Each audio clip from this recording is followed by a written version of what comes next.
Welcome, mortal kind, to a new series of prequels. We've had the prequel with Vagari and Sabhir, we've had the prequel with Shun, and we've had the prequel with Hazel. However, as you recall in session 1, Shun, Vagari, and Sabhir arrived all at the same time, and we don't have that story yet. Why don't y'all introduce yourselves? I'm Matt. I play Shun. I'm Amanda, and I play Vagari. And I'm Steve, and I play Sabhir. Thank you very much. I think we're ready to start. Are we ready to start? Oh, yeah. Oh, yeah. Vagari. The lightning blue sky of dawn slowly creeps over the horizon as the sun stains orange and red. What wisps of desert clouds slowly make their way over Muzbarak. Here, atop the Al Majid Arena, you see the copper lion and bull statues at its entrance begin to reflect the early morning rays. Beyond them, the domed, colored cupolas of clay and stone buildings of the city begin to catch the sunlight as the streets and alleys begin to shed their shadows. The desert winds bring with them the sands of the Woston as heat begins to claim the land. Off to the east, you see the palms near the Nars banks begin to sway. As you make your way off the roof, down the stands, and towards the tunnel, you notice a guard standing there. Spear in one hand, shield in another, just as a sentry. You know you're not supposed to be out of your cell. His gaze is fixed on you, but his expression is muted by the shadows still lingering under the arena. He stands there and he's just staring at you, wide-eyed. What do you do? Does he look scared or like he's just zoned out? Make a perception check. I rolled a 19. 19. Something is very wrong with this guard. He's not moving. You know that, if you're out of your cell and out and about, generally they come towards you. You've been able to escape from your cell and kind of like go up on the roof, do your nightly thing, feel that freedom for a moment. And when caught, it usually means a kind of punishment, but he's like not making any moves. He's like frozen and still in the tunnel, back into the gladiatorial cells. You don't know why. All right. I'm just gonna like back up against the wall, and like even though he sees me, I don't know like if he's in a trance or what's going on. So I'm just gonna like slowly shimmy my way around him and just keep going toward my cell. As you back up against the wall and you start to shimmy, he like tries to move his head and he falls down. Blood comes out of his mouth, and behind him, with like a knife in his back, and you see this hawk just fly into the tunnel on this shadow figure's shoulder. You see Khadijah, and she just takes out her dagger, wipes it on her sleeve, and shunk it back into its sheath. I made you a promise. We're getting you out. I was gonna say, this seems really out of character for you. And I'm just kind of like looking at the guard like... I'm here to fulfill my word. She's gonna go up to you, take the dagger back out, and just slice part of your ear, just 2 slices, and the jade earring that's that keeps you here falls into her palm, and be like, we have about 5 minutes before, boom! We gotta go get your brother. Run! Okay, no time for thinking. Just do. You guys both bolt down the hallway. Sabhir, where would you be at this point in time? Nighttime? Daytime? Morning. Early morning. The sun is just coming up. I'd probably say I'm not an early riser. Probably sleep. So I'd be in myself. Okay. Vagari, you and Khadijah are running down the halls. The explosion on the opposite side of the Al Majid arena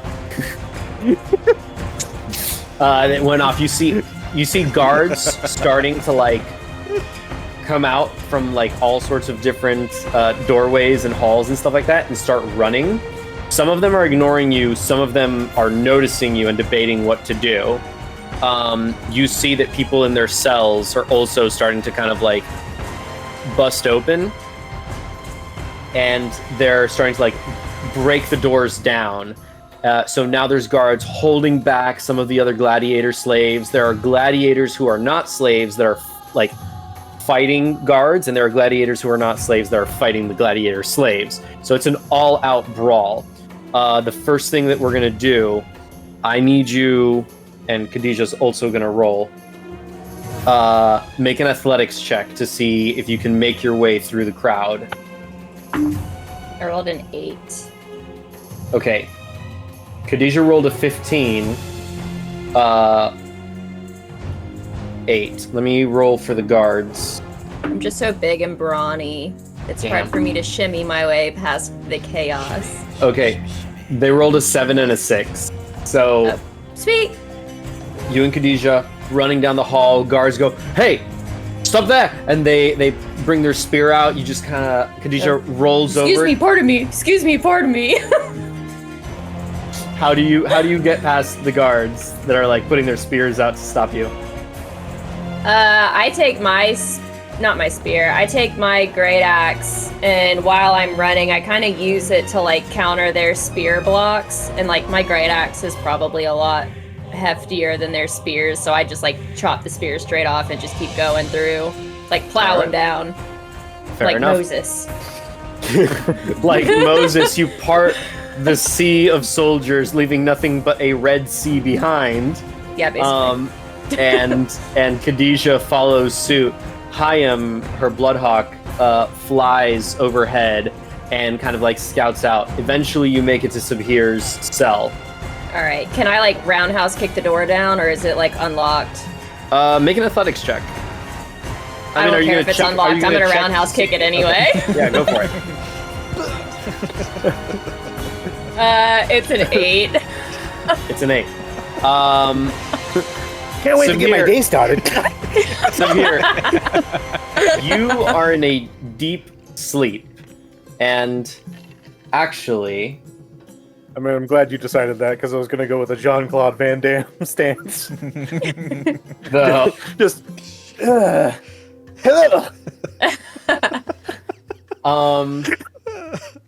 Sweating. Let's do this. I need Shun and Vagari to take their headphones off real quick. Secrets already. Yep. Ooh. Sabhir, also now is your time. You can kill the DM. Khadijah. No consequences. So, Sabhir,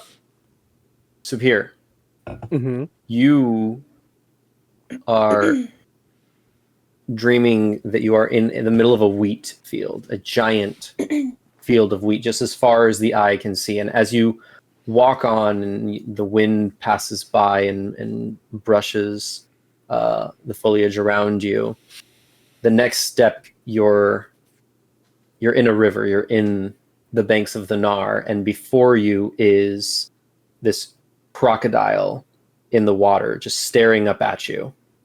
Mm-hmm. You hear a familiar voice that you haven't heard since you were very young, since you were about 12. You hear, "It is time. Your journey starts today." And then, bang! The jolt from Vagari's roundhouse kick on the door opens, wakes you up.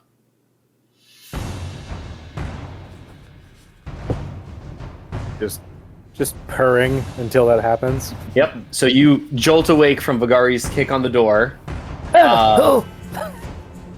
You're still in your cell, and you see Vagari in the like barred window. Just one eye open. And I'm just gonna like keep repeatedly kicking and like trying to get this door open, and I'm just like screaming, Sabhir, we don't have time for this. Wake up, we have to go. Stop kicking me! Stop! I didn't. I'm awake. Wait, I'm awake. No, she's I'm outside the kicking cell. you? She's not in your cell. Oh, I thought You were she just beating broke you in, up. and then You and no, then she started hasn't. kicking me. She rolled an 8. She hasn't been able to My open the bad. door. I don't know where my brain's wait, at. am I accidentally kicking Sabhir? I'm Pay confused. attention, my guy. Come on. I'm sorry. You're still in your cell. What are you doing? I wake up. I put on a little makeup. I grab my keys across the table. Sabhir, we don't have time for this. We gotta get the fuck out of here. And I'm Fine, like, we'll create another fable. I open up the door. It's Yeah. locked. Damn it. Fugati, is that you? yeah, I'm You can out. see her gonna through look- the barred window. I'm blind. One eye open. Oh my gosh. Can I like, can I try picking the lock or something? Am I with the hawk still? Khadijah's next to you. She's like, I got it. She's gonna try to pick the Thank lock God. for you. Khadijah coming in clutch. Oh. Holy shit, that's a 19 with my new die. Let's go. Thank God. That's Yay, like weighted 19 on the die. die. I knew it was weighted. Weighted. Yay! She has like bobby pins in her hair and stuff like that, but she takes like a bobby pin from like on a bracelet on her wrist. She like puts it in the lock real quick and it opens up, and then she's like, all right, let's go. We gotta go now. Guards start to fill the hallway. The brawl continues around you with all the other gladiators. All right, so Another adventure. I guess you could call it that. I think we'll figure out what the hell is going on after we get the hell out of here. And I'm just like, I take Sabir's wrist and I just start like charging toward what I would believe to be some exit. Like, do I know where the nearest exit is? I'm assuming everything's chaotic and not guarded. Yes. So you start to charge towards that exit. Khadijah kind of grabs Sahir's other wrist, and like you're both holding on to Sabhir, and she goes, "Wait, I got a way out for us. Everywhere else Sabir's like, is stop. Let's go." Stop. So she grabs him and like, "Follow me." All right, she I'm go- blindly she- just following her at this She point. she takes one step and then like immediately turns around to Sabhir. She takes her dagger and just 2 slices onto your ear and takes the jade earring from you. What was that? It'll be Yes. okay. It's nothing a little alcohol can't fix when we're out of here. Oh, yeah, true. Me saving your life. Let's go. You run down the hall. I need athletics checks once again from all of you. It's good to see you again. It's good to see you too. Hopefully we stay alive. Come on, man. 9. I rolled an 18. I rolled a 9 as well. Oof. All right, let me roll for the guards. Let's see what they rolled. Great. They rolled a 4, a 10, and a 10. So I'm gonna say I'm gonna roll even. It's Vagari, Sabhir. It's odd. It's Sabhir. So Vagari and Khadijah both are running forward, just charging past, brushing the guards aside, slamming them up against the wall. Sabhir, you are actually, as you're running, one of the guards like takes a spear. You go to like jump, but lose like footing on some of the loose gravel that's on the ground from like the loose stone that's broken up. And this guard just takes his spear and just jams it into your side. You take 4 points of piercing damage from the spear. Okay. All right. Can I see this and be like, not today, and like stab him back? You're gonna attack the guard that stabs Sahir? Yeah. Go for it. Make an attack roll. Yes! I got a 22, baby. 22 will hit. Roll damage. I roll good when I need to. Knock on wood. That is, yeah, see, I say that. That would be a 5. 5. Oh yeah, that'll be plenty. You chop this guard's head off. These guys are just like normal guards. You're a professional gladiator. You literally fight for a living. These guys mostly just stand around and these play guys guard. kept us in our cells all these years. We should have done this a long time ago. Let's go! Like, I just keep running. However, with a guard decapitated next to you, you see a bunch of other guards that are like trying to figure out what to do, see you, and they're like, "It's the fearless runner!" A bunch of them go towards you, and then a bunch of them run in the other direction. Try me, stupid ass guards. I'm still running. They don't call me the fearless runner for nothing. Okay. If you can catch me, you gonna die. We're gonna take 3 attacks of opportunity on you. Alright. I like to pull the spear out of my gut and keep 3 it. is not enough. Does a 15 hit? Ooh, it's a treasure. What does a what hit? Does a 15 hit? Yeah. Alright. You're gonna take 1 point of slashing damage, and then a 3 is not gonna hit. Okay. You guys continue running down the hall. I need... Let me see here. Sorry, so many things. Okay. You guys are gonna run past a hall. You see to the side, Hagon, the Loxodon janitor, is being pressed up against the wall by like 5 guards. He's just like semi-struggling, but he's not really like he's like in pain. He's not really fighting back. He's just kind of like held up in place and like not really having a good time. And then further down the hall, you see Ruik, the lizard folk that has the frills, and he's just got his 2 blades and he's just like fighting off guards. Are you guys gonna help either of them? Help the janitor. How long have I known Hagon again? Like, You've known Hagon since you've been here. Like he's fucking ancient. I don't know an why, old but I guy. just imagine like a really old, sad walrus. Yeah, I mean he's an elephant, but yes. Like, His so his trunk is a little droopy. His horns, one of them is like his tusks. One of them is like chipped off. The other one just kind of like sags inward a little bit. The tusk goes inward. Doesn't really sit right. He's missing like 80 of his teeth. guys, come on. We can't let the 5 guards do him like this. They're easy to take out. Let's just... You see one of them starting to like take out these manacles and these chains.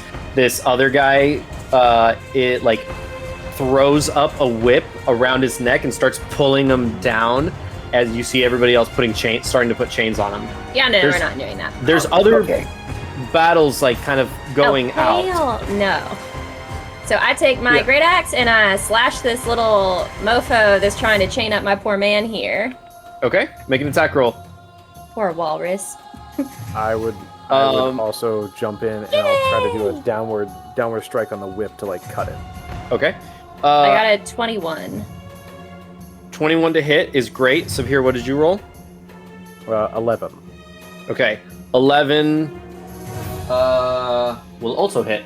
Both of you roll damage, and then I would like one of you to roll persuasion.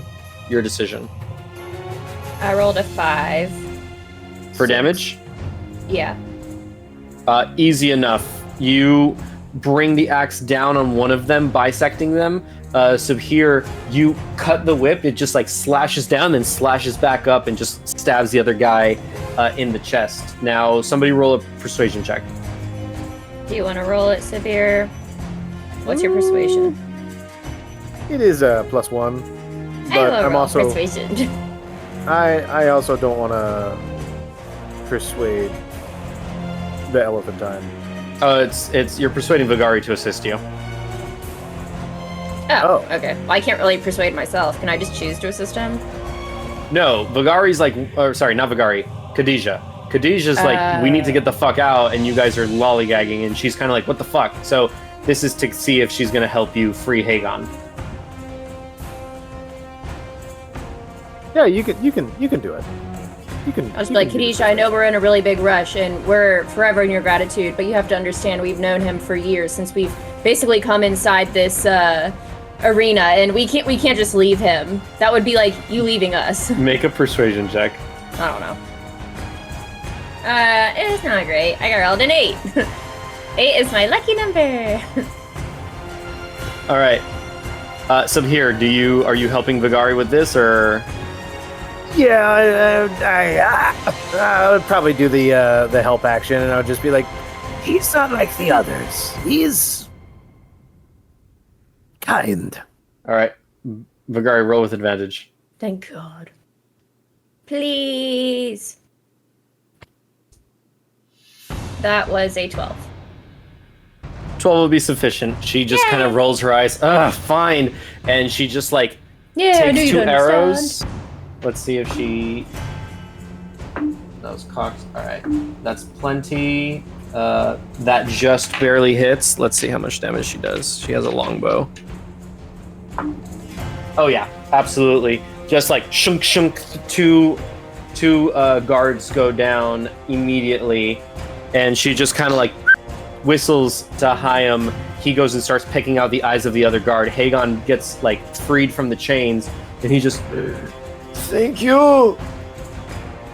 Oh, and he just like puts his hand on the wall and just kind of tries to get his breath. Khadijah, Yeah, don't hey. sweat it. Maybe go somewhere safe. Okay. All right. And he tries to like saunter off away. Can we go now? Yeah, sorry. We can go, and I just start booking it again. Okay. We can leave the lizard man. He sucks. Fair point. You sons of bitches! How dare you! I'll fucking get you out of here! Oh yeah, I'm sure you will. Have fun with that. Bye. I'll get See you you! never. The alarm will hunt you! And I will be the one to get you! You guys run down the hall. Khadijah, like, ducks. She, like, goes to, like, punch the wall, and she just grabs this cloak that, like, it looks like stone, but she just grabs, like, the wall, and it kind of breaks down into fabric, grabs this cloak, and a hole is present there. She rolls out and, like, just signals you guys to jump out. All right. So at this point, I pretty much trust her. So I'll just jump. I follow. All right. You follow. She like throws the cloak back inward, like the tarp back into the to the hole, and Hayam like flies in place. Like you see that it's placed from the outside. It looks like normal, but from the inside, as you saw, it looked like a wall. Hayam flies out from above. Okay. Khadijah's like, this is as far as I got in my planning. What are we doing? We gotta go. I feel like don't it's know. I run. guess we can just keep running that way, and I just point out into like the open. Okay, so you're in like the back of the arena. At the front of the arena, you know that is the copper statue of the bull and the lion in front of each other. If you go westward, you're going to go towards the Woeston Desert. Very low chances of survival. You can try to go back into the city and see if you can get through alleyways, or you can try to make your way to the docks towards the east to get a boat into the Nar and sail northward towards the north coast of Al-Qut. And you know that if there's any chance of freedom to get out of Al-Qut, it would be northward. I think I want to go to the desert. It is seriously hot out there. I'm just We don't kidding. even have any water. I'm kidding. Let's try seeing if we can't head up north to get a boat. I think if we go into the city, we're just gonna get caught. At this point, they've probably sirened off and informed everyone within the towns that we're basically revolting at this point. So you know that Shalheel is the town that's north. That is the biggest center of commerce and trade, and where most traffic comes from, like Sagen and Clareza, is in Shalheel. So that's where you, like, from the stories that you've heard, this is the place to kind of get away. Okay. I want to get away. All right, Khadijah looks at you guys and goes, okay. I'll create a distraction. Wait, are you not coming with us? Yes, you broke us out. You have to come with. I'll just endanger you, and I have my own... The people pursuing me are far more dangerous than the people pursuing you. Well, If I stick with you, you're in bigger danger. you know It where doesn't you will feel go. right to leave you. I'll be fine. I was wandering the desert for years before I came in to the service of the Mahdi family. I'll be well. Well, do you know where you're going to be after all this? No. But I know where I'll be after all of this. And she kind of like looks off in the distance towards the direction of where the Mahdi estate is. Make an insight check, both of you. I don't remember if she told this to you or not, so I'm trying to see if you guys... I rolled a 7. Natural 20. Ooh. Natural 20. For a... Where's the insight? 23. Okay. Sabhir, you remember the night of the party where you guys were with the Mahdi family. You remember the dad, the patriarchal figure of the Mahdi family that really liked you? You recall Khadija and the person that she protects, Nadia, the youngest daughter of the Mahdi family. It may be more than just a strictly professional bodyguard patron relationship that they have. Ew. So I think it was heavily implied. Like I don't know if she, I don't remember if she told you or not, but like with an insight check like that, like yeah, you can know. like, And Vagari, what did you roll? Definitely, I rolled a 7. Yeah, you don't know. it's definitely connecting the dots because anytime that like she would bring up who she protects, it was always like, well, ooh, Yeah. yeah. So you can infer that you know, like when she says like I don't know where I'll be after, but I know where I'll be after. She presumably intends on, you know, going back to Nadia. Gotcha. Get on a boat. Get to Shalhil. Get out of Alkut. I'll be fine. Well, I don't know how, but we'll find a way to make this up to you. Or at least write you. This is just me keeping my word. But we will meet again. Well, then to that, you're going to keep your word, and we'll pay back our dues. She like runs up to you guys, gives you a big hug, both of you, and then just like go. And she shoves you as she runs off in the other direction, and she just like whistles again, and Hayam just like flies through. You see that she runs out into the open, and then these guards start to follow her. Now, are you guys making your way towards the river carefully, or are you booking it? I feel like at this point we should book it. Yeah. I mean, like we broke out. And there was an explosion, and there's a bunch of guards running around. Yeah, I feel like I wouldn't stealth it. The We want to streets are get starting as to... far away as possible. Fair enough. The streets are starting to fill with guards. Make an athletics check to see if you can... Yeah, well, let's see if you guys get perceived. Perception or That's a 6. athletics? That's an 11. You guys are definitely noticed by one group of guards. No, athletics. Okay. I rolled for the in- guards to see if they noticed you guys running from the arena. I rolled an 11. You can't critically hit Succeed, no. on a or the opposite is true. You cannot critically fail. Then a 6. Okay. And you rolled an 11, Vagari? Yeah. Okay. So here, you're going to take 2 points of piercing damage as an arrow Yeah. flies in and hits you right on the shoulder. You stumble. You lose your short sword. You can go back and get it, It was my favorite short sword. or It's been just like a short sword to me. Is Sabhir in front of me or behind me? snorkel's been just like a snorkel to me.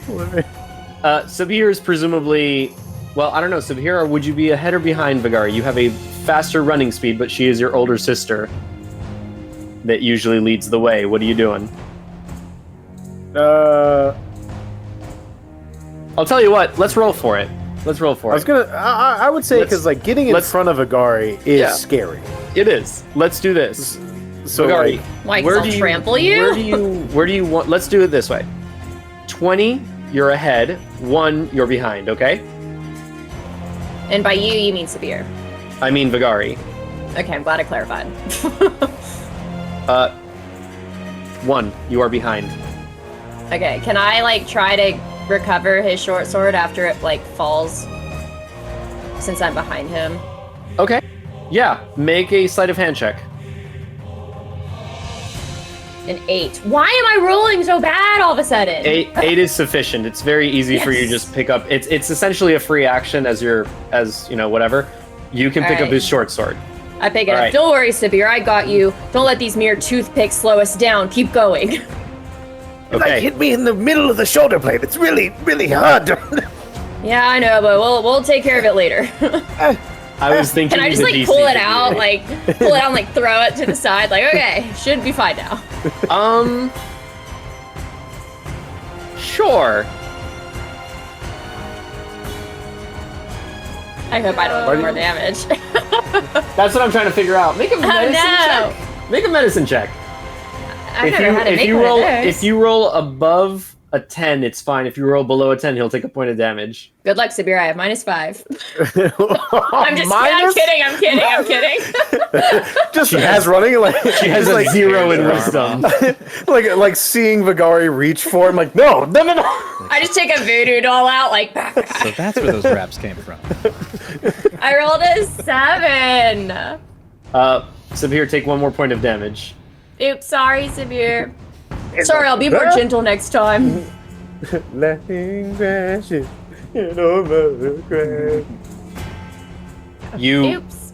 continue onward, and you make it to the docks. Now I'm going to roll percentile to see how many guards, if any, are there. 100. Okay. Half the guards that should be there are there, so there's only 2 guards present at the docks. Everybody else is running to figure out the revolt of the gladiators. Okay. Quick. We're just going to roll a really quick initiative. Natural 20! So 22. Okay. I rolled natural 20 on the most useless thing. You get an extra action, Oh my Okay. god, I wish. So, right? That would be dope. here's basically what the situation is. There are 2 guards that are blocking the main, walkway towards the docks that have the boats that you guys can take, the rowboats. Alright. That walkway turns into 2, which is where the rowboats are. There's other docks with larger ships and stuff, but nothing that you guys can manage, so you guys need to go through this way. Vagari, you go first. What are you doing? This is going to be either an athletics check to get past them or an attack to knock them out, or take them out, or throw them into the water. You can only do one on your turn. Which one are you doing? I'm going to attack by charging. Are they right next to the ledge? Yeah, they're about next to the ledge. Yeah. Alright, I'm gonna charge up to 1 and just use my elbow to kind of shove him into the water. So you're gonna try to shove one. Yeah. Okay. We're gonna do a contested athletics roll. I rolled a 12. I rolled a 23. Nice. Ploosh into the water. He torpedoes in and kind of does the skip rock thing where he skips over a couple times and just sinks. Yeah. Fair enough. Falls into the water. He goes, and falls in. Now, are you going to continue to run forward, or are you going to stay here? I'm gonna stay and just ready my great axe in case I need to go toward the other one. The first guard, he's going to start to swim towards the shore. The second guard is going to try to shove you into the water. Contested athletics. Er, 19. I rolled a nat 1. Yay! Can I be so brawny that when he shoves me, he actually gets some recoil and like throws himself in the water? No, Damn it. but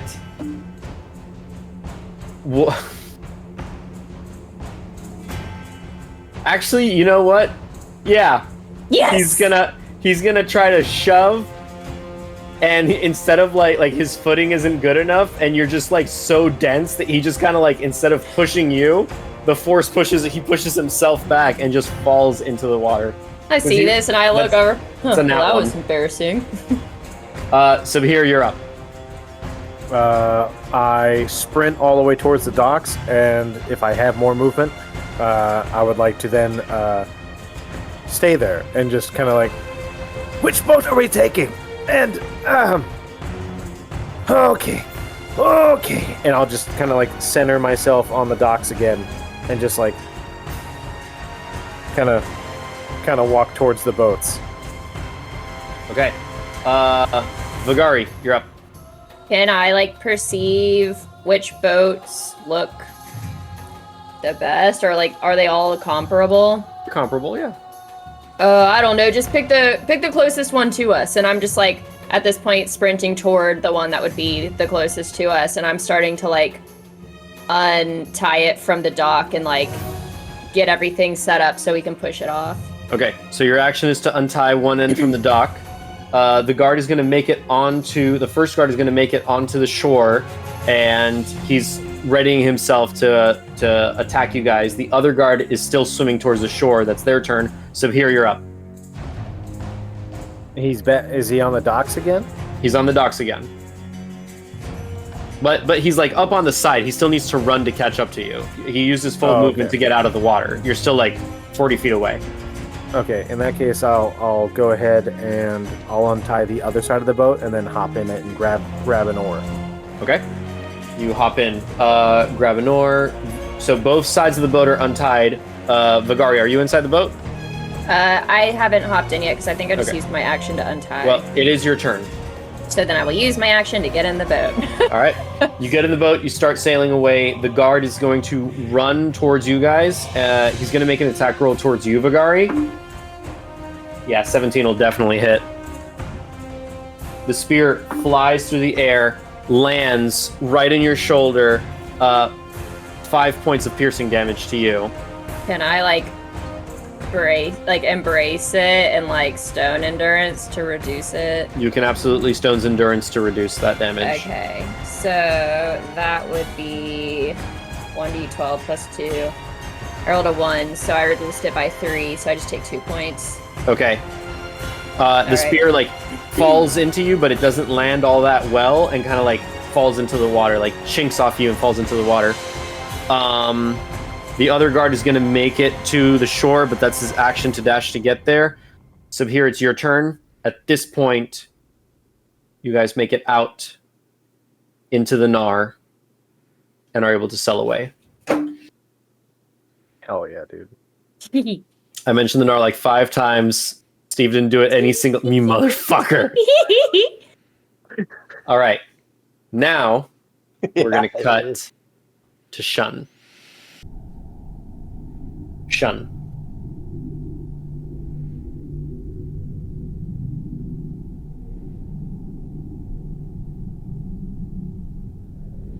Your mind does not know where to focus, whether on the sting of the insects eating off the rotted flesh of your back wounds, the pain, strain, and soreness of the muscles in your arms and legs that are outstretched, tethered to chains against the walls, the numbness of your face as the taste of iron fills your mouth, or the emptiness of your heart of what was left behind but a few days ago, of a potential semblance of life.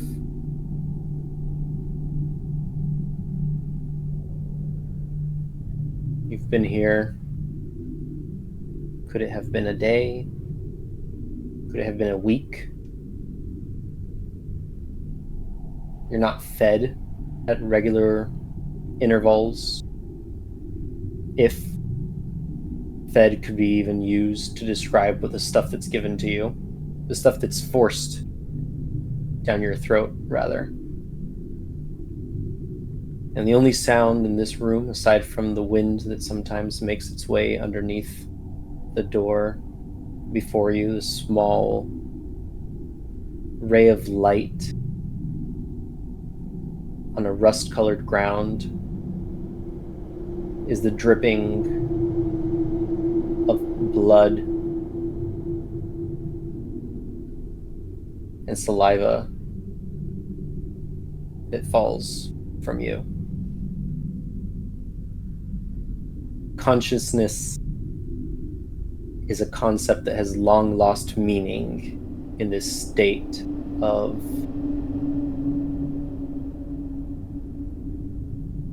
in between life and death.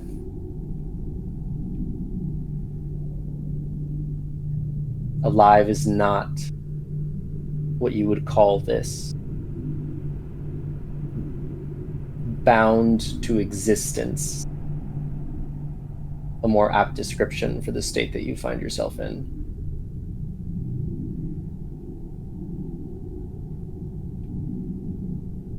Some time passes, and the worst sound in the world that has haunted you for these past 3 months, the opening of the door, light blinds you, but relief, as you merely hear shoes on a cobblestone.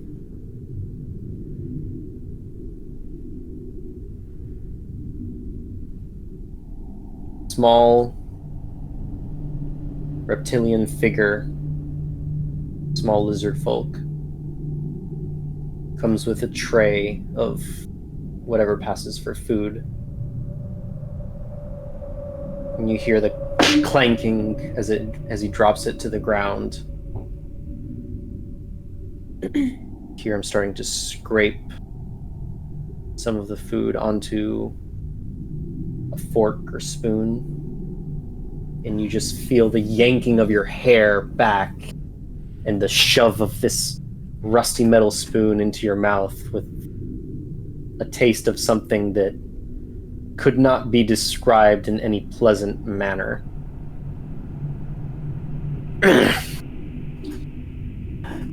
And this stuff is too good for you. You get splashed in the face. Drink whatever you can lick off that. He walks by and the door slams behind you. Tusen tack.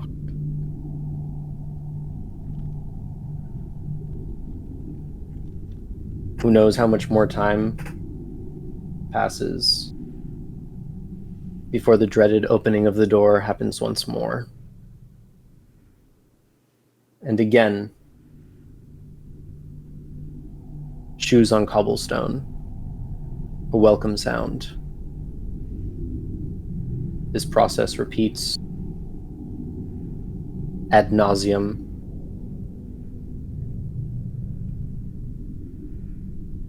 The door closes, and the door opens. And the door closes. And the door opens once more, and the sound of the shoes on the cobblestone come by, but then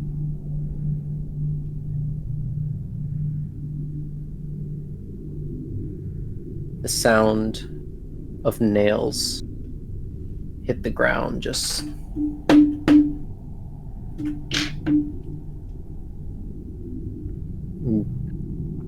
whether it be out of reflex or fear. You open your eyes and you see the haunched figure of of Kazan, the knoll, your slaver, with the blood-tinted mane and the spotted sides, and that grin with fangs that cross his lips. How is my prized possession today? And he gets up and close to you, doesn't touch you.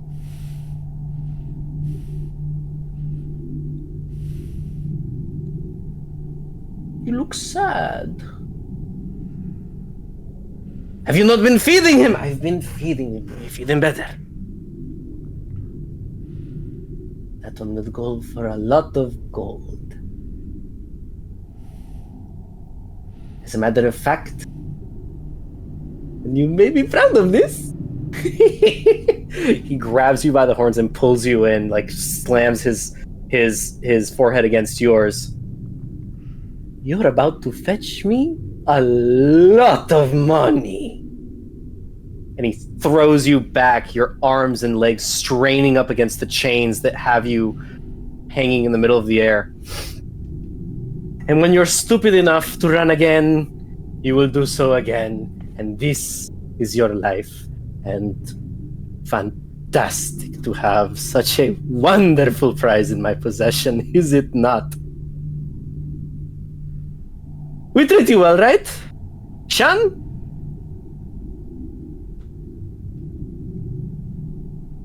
Yeah. I'm sorry. I couldn't hear you. We treat you well, right?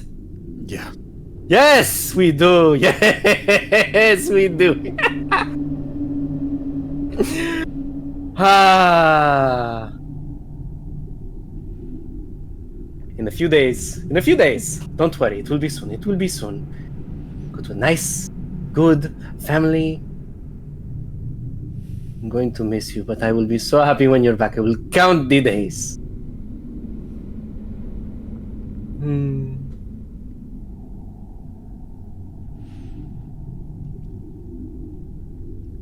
Where am I going?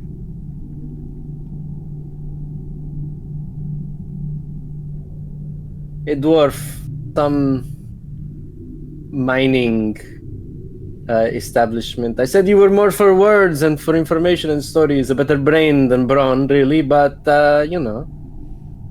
The novelty, you know how greedy they are with, you know, they like the fascination of the novelty, and when I said I had a horned man, I mean, the auction will still continue, you know, but you seem to already have been purchased. We have a very good bid for you. Tusen tack, Kazan. You are, and he grabs you, grabs your cheeks and your face and kind of contorts your mouth. You are most welcome, my friend, most welcome. And he just slaps you twice. Unchain him, let him rest for the couple of days. I want him well presented for the auction.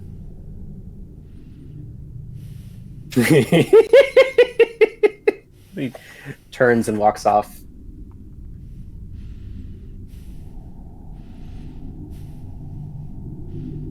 The small reptilian figure unchains your left arm, slump down, hit the ground hard on your knees, but still strung up by your right arm. He releases the right arm and you slam back down onto the ground.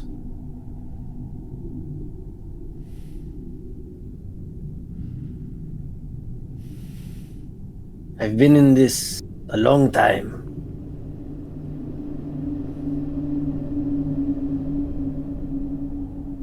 This is a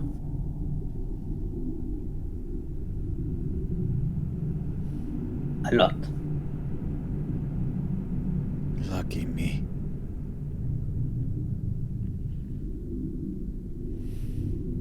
He doesn't say anything. He just goes around,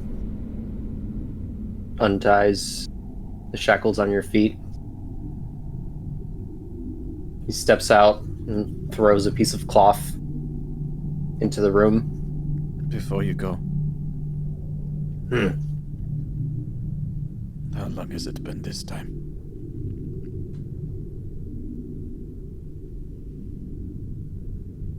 "4 months.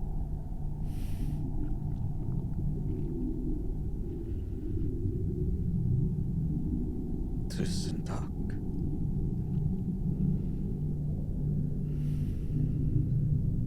Closes the door behind him.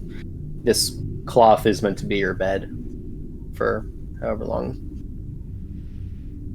Over the next... Go ahead. I was gonna say, he doesn't lay on the cloth, just wraps it around, sits back, holds his knees, and just looks toward the door. Over the next few days, you are brought now something that you would consider food. Barely. The water doesn't taste acrid, but it doesn't taste like water. And whether it be by mistake or by somebody's compassion, there is one small piece amongst one of your meals of unspoiled, pristine fruit. Small strawberry, kind of hidden amongst your meal. I'll take it.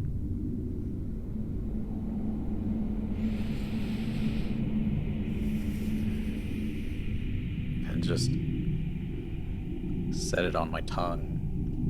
Just let it kind of move around my mouth. Then after about 5-10 minutes, take a bite. Take another bite. And swallow.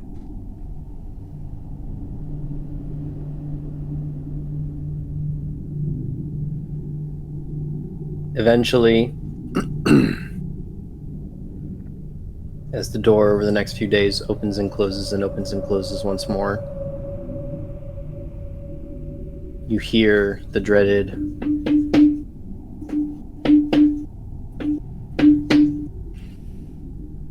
"It is time. Going to have a nice little carriage ride into the desert. You're going to see the palms. You're going to see the blue sky. And then we're going to shackle you once more properly until you come back to me." And he signals, and the small reptilian figure clasps on some shackles onto you. Just something loose, nothing that's tight or harmful. "Look at him. Look at those eyes. He's a strong one. This one is a strong one. And that's why you will always come back. As much as you wish for death, you simply will not go. And that's why you're my favorite. You'll always make your way back."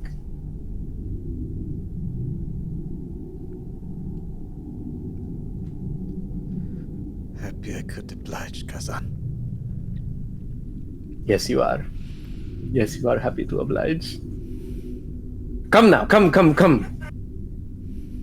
We'll clean you, we'll bathe you, come on, give him the treatment. The royal treatment. And the small reptilian figure takes you out. You are bathed in ice cold water, which is really hard to get out here somehow. Scrubbed down. You don't know if it's 2 or 3 people bathing you, or if it's just this one reptilian figure, but the scrub of the soap on your back just burning into your wounds, cleaning them. You vaguely hear a voice, can't really make out if it's a man or woman, just like, goodness. And like, at one point, somebody takes something sharp and just kind of like peels off a little bit of skin that maybe shouldn't be there.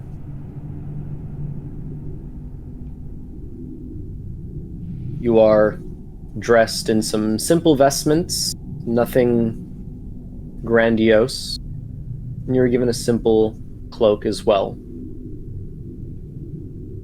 You are marched out into this courtyard, and you see a number of other slaves that have come out of a variety of heritages. You're marched onto a caravan, and you make your way into the desert. After a number of hours, surrounded by the people around you, some of them are humans, some of them are lizard folk. There's one Loxodon that's present. No Ganassi, but you do see there's one old man. You've seen him a few times. You saw him when you were brought back to Kazan's camp once you left the Alam estate. He had given you kind of like a wry but sad smile look, and found himself on the caravan. He finds himself on the caravan with you as well, and just kind of is like nonstop staring at you. Now, staring at you is you're very used to stares, you know. It is very odd for a tiefling to, you know, you all are very rare, so stares are very common, but something about this old man just catches your eye.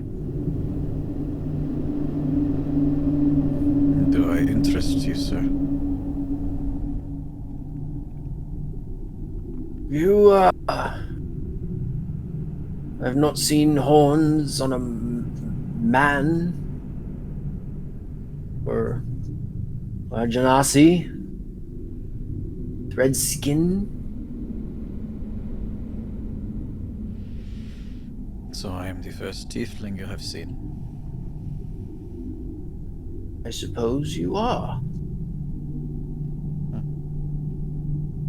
Sorry it is under these conditions. As am I, my boy. Make a perception check.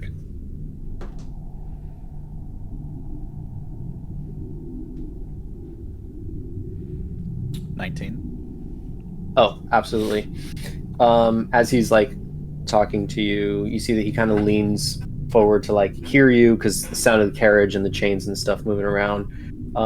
You notice, so it's you, the Loxodon figure that you can't really tell, but you can see that there's like movement on the other side of the Loxodon. The old man's sitting across from you. As he leans forward to talk, you see him kind of reach out a little bit. And, you know, once he sits back down, you notice that the writhing of the individual next to the Loxodon stops. Like just seems to, like, calm down. So what brings you to this how did you come to be in this unfortunate circumstance, young man?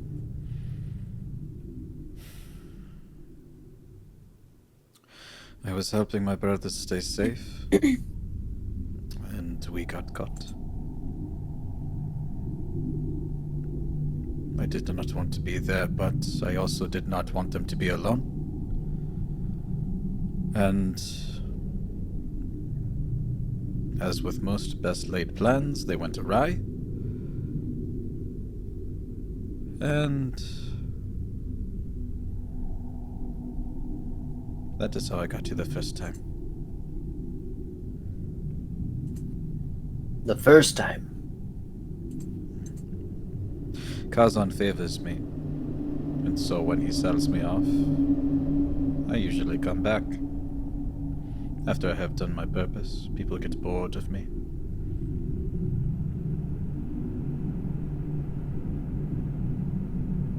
I find it hard to believe someone would be bored of such an interesting-looking individual, pardon any offense.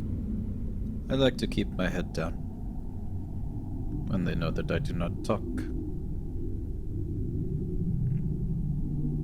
the look goes away. I find often that those who don't speak much have the most to say. Once upon a time. Maybe.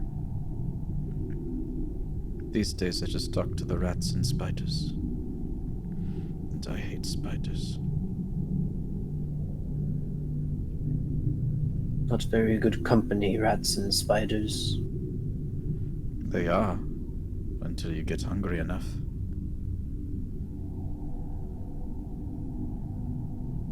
But I guess it's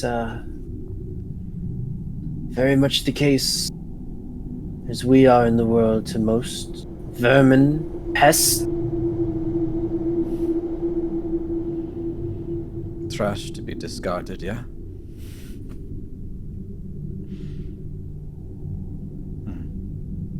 Why are you here, old man? Oh, I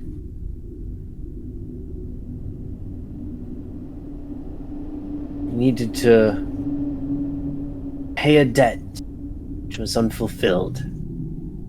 So, without the proper currency, shall we say, I forfeited my life instead. Thought it would be death, but no, much, much worse, I'm afraid. I have found that there are things far worse than death. Is that right? It is true that you can lose everything, and continue to lose more.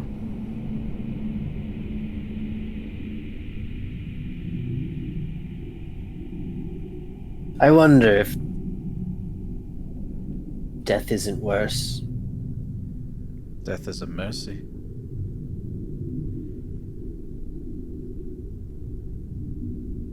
Perhaps. But I find more possibility in life, no?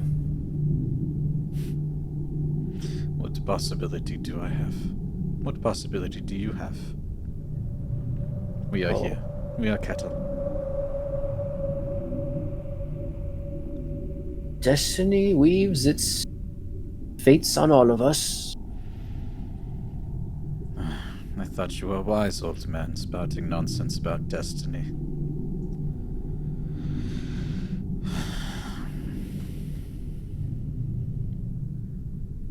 If this is my destiny, then I want a refund. Well,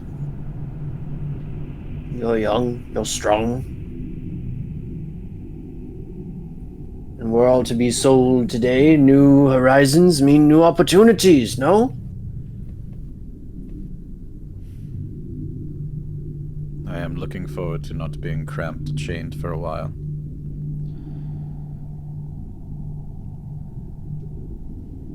Anything is better than being under Kazan's gaze. Your optimism is rubbing off on me, old man. Keep saying nice things.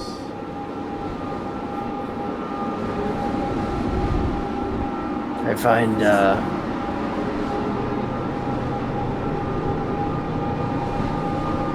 it.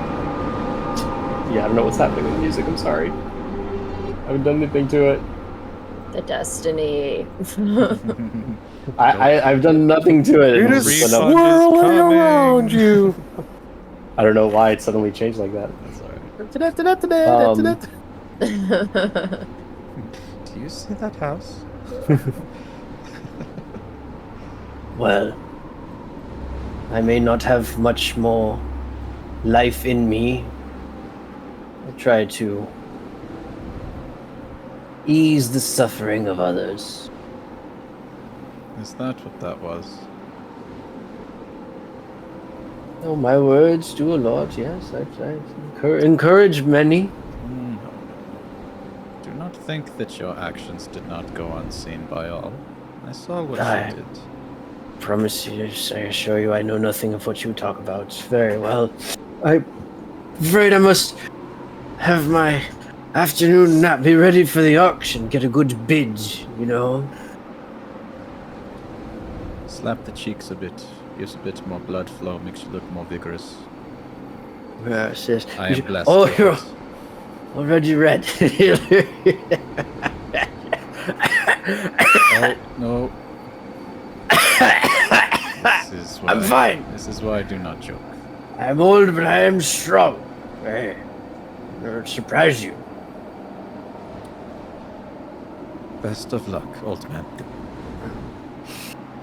And to you, dear boy. What is your name? I am called Shun. Mhm.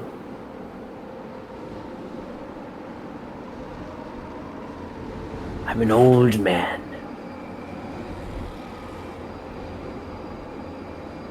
I'll tell you what. Hmm. If I meet you on the trip back, then I will ask for your name.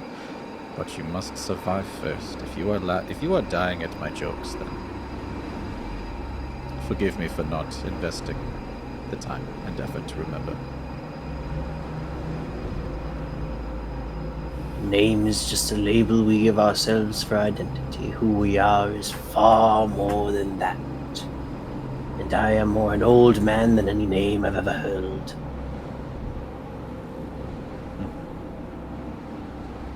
Enjoy your nap, old man. And all. Enjoy the ride, one called Shun. And he leans over and his eyes doze. After a while, you come to this town. Whoop.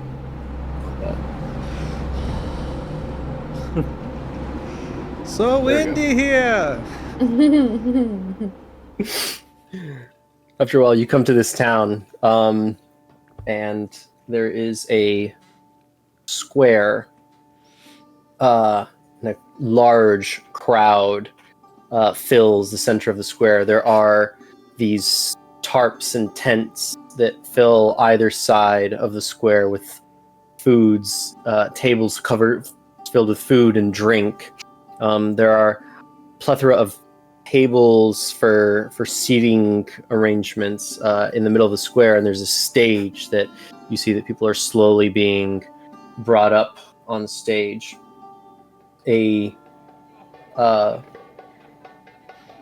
auctioneer stands on top. Who bids 50 gold for this individual, a man of strong stock?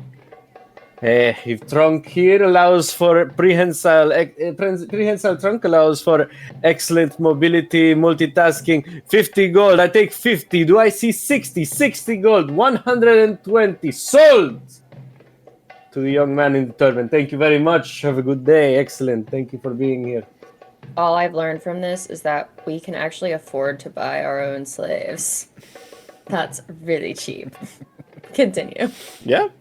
Hey, I'm gonna write this down. Slaves may not go for a whole lot. We gotta go back to Alkud. But how much was I worth? As the day goes on, you see music being played. There are belly dancers that are coming in and out of the square. Large-ish 2-story, 3-story clay stone buildings kind of surround the square. And some of the people that are being sold, some of the slaves here are in nicer vestments than they're being presented, and you hear that they're discussing, the qualities. This one was once a professor at the university in Muzbarak. He specializes in history and geography. Anybody who is interested in a bookworm here? You, sir, yes, 500 gold for the educated individual. Yes, 550. Do I hear 6? 600. 665, yes. 700 sold to the young lady in the sundress. Thank you very much. Excellent. As people continue onward and onward, eventually you get brought up as you are now in a better vantage point. You see here near to the front, off to your left, there's a table with it looks like 4 dwarves, and they've been quiet the entire time. They just kind of like they're stroking their beard. They have like blue vestments with these very intricate patterns, and they wear a lot of jewelry on their rings and in their beard. And as you stand on stage, they write themselves up in their seat. We have here for you today a most interesting of specimens. This devil man, if anyone has seen, notice the red hue of his skin, notice the horns, and a storyteller at that, from the cold white north of Joskul. An excellent laborer as well, I am ensured, and most compliant. Do I hear 50 gold? The dwarves raise their palette. 50 gold to the gentleman with the bejeweled beard. Do I hear more? 75 over here. They go 100. 100 gold to the bejeweled man. Do I hear more? 120. 120 over here. 150. 500. Everybody kind of like looks over. 500 gold. Do I hear more? 550, 550, 550, 600, 600, 775. Do I hear more? Do I hear more? I hear 800, 1200 gold. 1200 gold. Going once. Going twice. Sold to the man in the bejeweled beard. And people cheer and just kind of like you hear whispers and all this other stuff. Thank you very much for coming. Yes, delivery will, of course, no, allow this. Yes. Okay, and now, and the auction continues. You are walked off stage and taken behind the stage to kind of like the staging area. You see there's a lot of individuals that are, kind of sizing up their purchases. Some of the slave owners are more compassionate. Some of the slave owners aren't even really paying attention. Their assistant is kind of handling stuff for them. And the small reptilian figure that has been guiding you this entire time kind of takes you to this little sort of dressing area. Close a small curtain. It's kind of see-through but still present. And through the back of the curtain you see this dwarf and his 3 other companions kind of walk in. And then from where you came in comes in Kazan. So, this is the one? Yes. This is the one. This is the one they call Shun. And he's got stories. He has stories to spare. And a strong back. And he grabs you and sinks his nails into you a little bit and turns you and just kind of lifts the shirt a little bit. He's been housebroken quite well, I assure you. Then he turns you to face the dwarves, and you see bald head with a red beard and jewels all over, studded with blues and greens and yellows and oranges.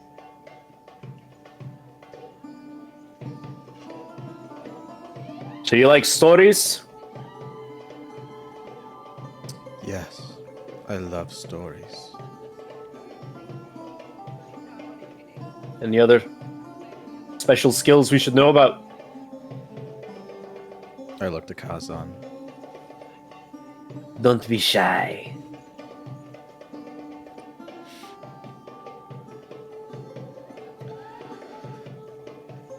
I'm handy in the kitchen. He's a cook as well. One of the best, I am told. He was previously with the Elam family. And he kind of like gives him a look. And what made him return to you? The Elam found that his services were no longer required. And I am always on the market for good product.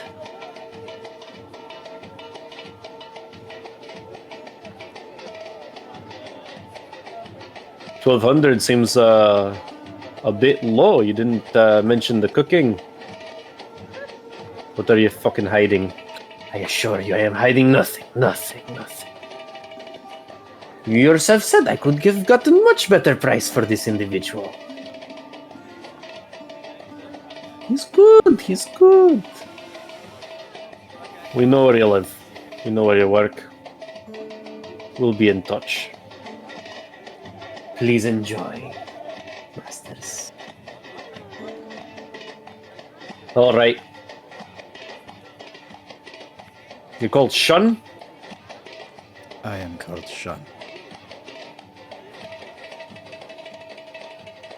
You may call me Master. You don't need to know no names. Follow me.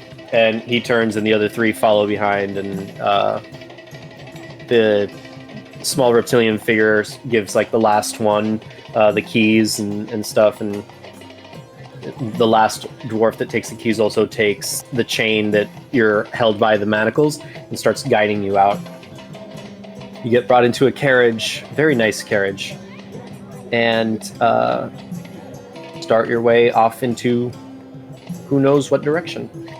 So at the moment, you are in a horse-drawn, camel-drawn carriage, I should say, with the 4 dwarves inside. One of them sitting next to you, the other 3 across from you, the main guy in the middle.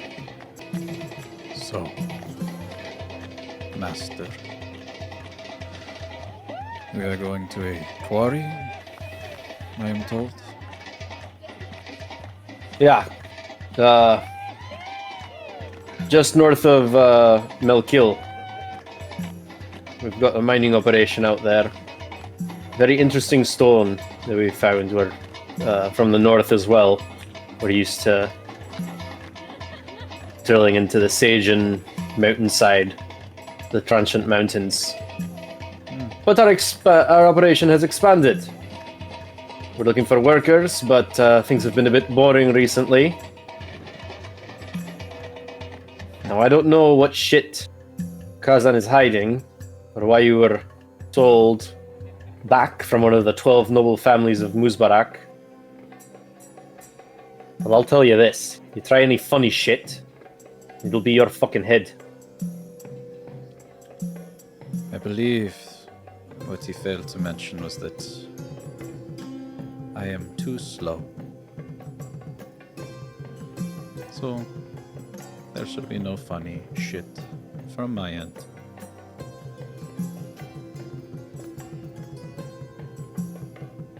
Make a persuasion check.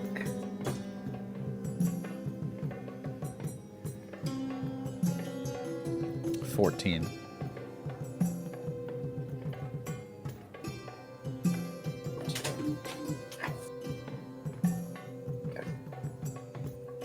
Kind of eyes you a little bit and then sits back.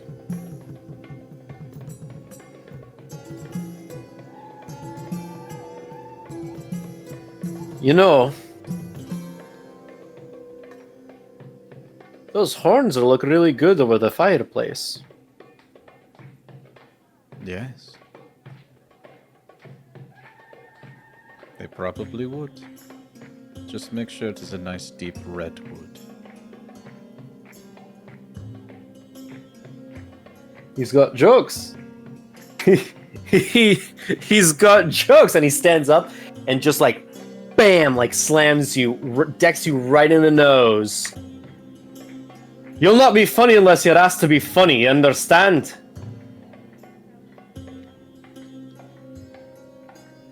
Yes, master. Slow indeed. Smart heads, but much more of a smart mouth, huh?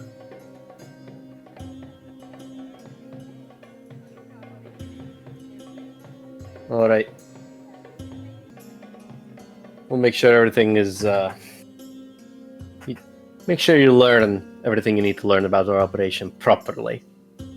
Just because you're a cook and a storyteller and an interesting individual doesn't mean you get special treatment.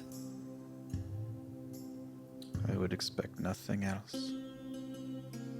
Good. All right. And he signals to the dwarf that has your chains. The carriage kind of stops. He knocks on the thing. The carriage stops, and you get walked out to this caravan that's behind. In the caravan, there's a number of other slaves. Amongst them, the old man. So, you two were fortunate enough to be purchased by the dwarves' mining operations. Fortunate indeed, old man. Fortunate indeed. And just kind of spit out or snort out some blood. They are much kinder, softer fists than Kazan, so there's that silver lining, yeah? I see you make good friends wherever you go almost immediately, huh? Yes, it seems I do. Well, we'll be good friends too. Let us get there first. And we will see. The carriage gets drawn forward. You continue off into the desert back towards Melkiel, where you had previously come from. And that's what we're going to call it for this session. So, thank you all for joining. Hope you're entertained. Hope that you are interested in seeing where all these wonderful people came from. You're probably wondering, like, this is a prequel of how we all met. And it's like, they haven't met. What's going on? When will then be now? Soon. Guess you're just going to have to jump into the next episode and see what happens. Yeah, man. Shun's story is freaking dark, bro. It's so sad. It's so That's sad. why he's such a sad boy. Well, see, you do stuff like that, but then when you start playing, it's so, like, polar opposite. I, like, literally can't. Yeah. It's so, oh god, it's so funny too. No, my part. Yeah. So it's so funny too because like I kind of wanted to do the same thing. That's not at all how it fucking happened. Right? You're like, Yeah, I was like, I'm gonna play like a dark, mysterious. Oh, hey. oh, hello. And I'm like, yeah, no, I started too dark and I was like, fuck, I gotta lighten this guy up because he's making me sad. I didn't even try. I was like, my personality won't let me. Yeah, you're just playing Amanda. Yeah. Yeah, this is all in our imaginations. It was a dream and all Marco along. can't kill us, so he has to figure out a way to get us back. You're really That's why when harping you on were that like- Marco can't kill us. You were like, do you guys want to go to the desert where survival is imminent? And I immediately was like, You're like- do you know what you're setting us up for? Of course I want to go to the desert. Yeah, that's my fault for giving you options. Yeah. But Obvious, y'all are on the door to Nar, story. Nah. and that's all that matters. Dinar. Doing it now. Wait, what? What?